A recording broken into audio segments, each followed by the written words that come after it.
Hello दोस्तों, आज मैं स्टार्ट करने जा रही हूँ अपनी इंग्लिश लिटरेचर की सीरीज़। इसमें मेरी फर्स्ट वीडियो होगी जिसमें मैं बताऊंगी एंग्लो सेक्शन के बारे में और ओल्ड इंग्लिश पीरियड में they both are the same periods.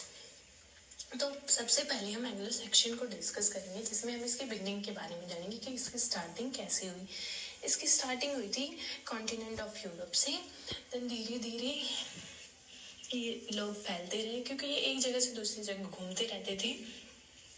और पहले लिटरेचर लिखा नहीं जाता था, बस सुनाया जाता था, गाया जाता था, स्टोरी भी सुनाई जाती थी, गाई जाती थी। इस तरह से इसकी स्टार्ट हुई।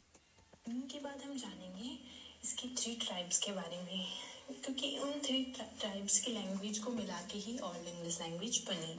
तो वो है, फर्स्ट है the Jutes, Angles and Saxon. Saxon जो थी वो सबसे पावरफुल ट्राइब्स थी। उन्होंने इन तीनों ने ही मिलके ओल्ड इंग्लिश लैंग्वेज को बनाया है। और इनको जो इंग्लैंड में बुलाया था, इन तीनों लैंग्वेजेस ने इन तीनों ट्राइब्स को, जिस एक ट्राइब्स ने बुलाया था उसका नाम था कर्ल्स। तो इसको आप ध्यान में रखें कि ये भी एक इम्पोर्टेंट ट्राइब है, कर्ल्स। उसके बाद फिर इंग्लैंड की 7 पार्ट्स हुए, 7 किंगडम्स बनाए गए। तो इसमें जो सबसे फेमस किंगडम्स था वो था वेसेक्स। ये था क्योंकि ये बहुत पावरफुल किंगडम्स था। इसके राजा थे एल्फ्रेड द ग्रेट। तो इस तरह से 3 टाइम्स की वजह से हमें ओल्ड इंग्लिश मिली। जानेंगे इस पीरियड के कुछ इंपॉर्टेंट वर्क्स के बारे में। तो सबसे पहले हम शुरू करेंगे बेओवुल्फ से। बेओवुल्फ इस टाइम का फेमस और इम्पोर्टेंट वर्क है। ये इंग्लैंड का नेशनल एपिक भी माना जाता है। इसमें 3182 लाइन्स हैं और ये एक कंप्लीटेड वर्क है। इसके राइटर के बारे में किसी को भी नहीं पता। और इसका थीम था जर्मैनिक थीम। इस एपिक का थीम था जर्मैनिक थीम, और ये फर्स्ट ओल्ड इंग्लिश एपिक है। और इसमें बताया गया हेरोइक एडवेंचर्स के बारे में। और इसका जो किंग था उसका नाम भी बेओवुल्फ था। ये एक हेरोइक हेरोइक एपिक है। तो इस तरह से इसमें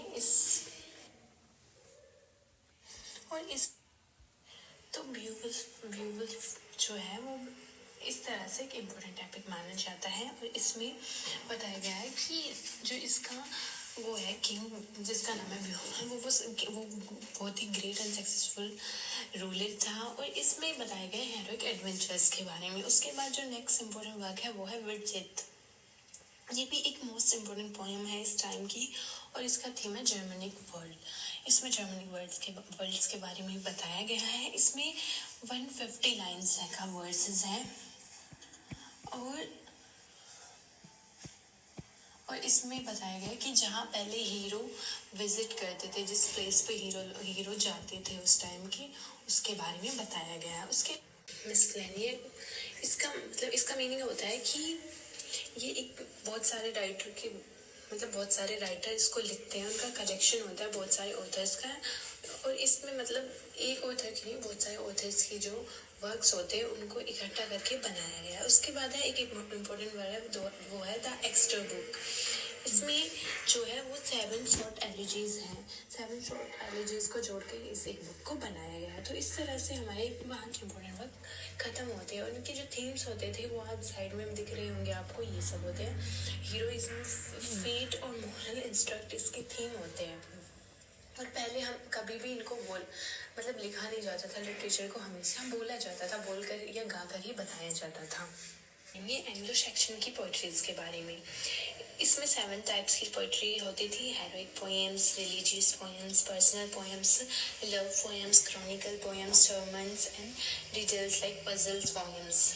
तो जो इसमें सबसे फेमस पोएम है हेरोइक पोएम की, वो है बेओवुल्फ। जैसे कि मैंने अभी थोड़ी देर पहले आपको बताया था, यही सबसे फेमस पोएम भी मानी जाती है और एपिक भी माना जाता है।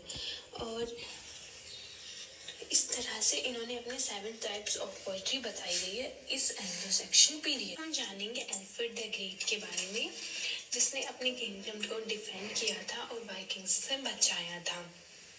ये उस टाइम के फेमस किंग थे और इन्होंने बहुत सालों तक रूल किया था इंग्लैंड को।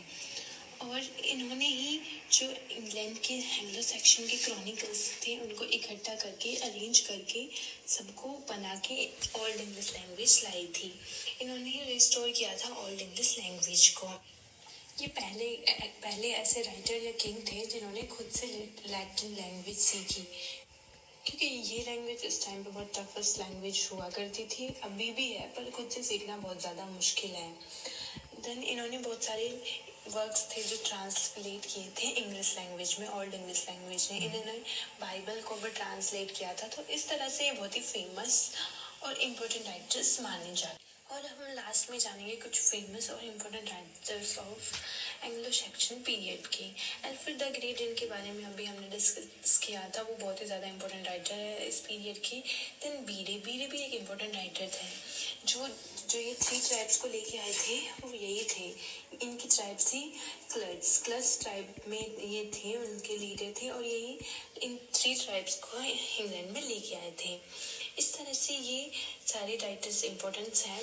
और जो एंग्लो सेक्शन पीरियड्स में जितने भी टोटल वर्क्स लिखे गए थे वो थे 400 वर्क्स। इसमें से कुछ फेमस हुए, कुछ नहीं हुए, कुछ लोगों ने सुने, कुछ लोगों ने पढ़े।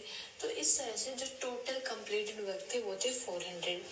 और इनको हम मैन्युस्क्रिप्ट्स भी बोल सकते हैं, क्योंकि कुछ बहुत छोटे भी थे।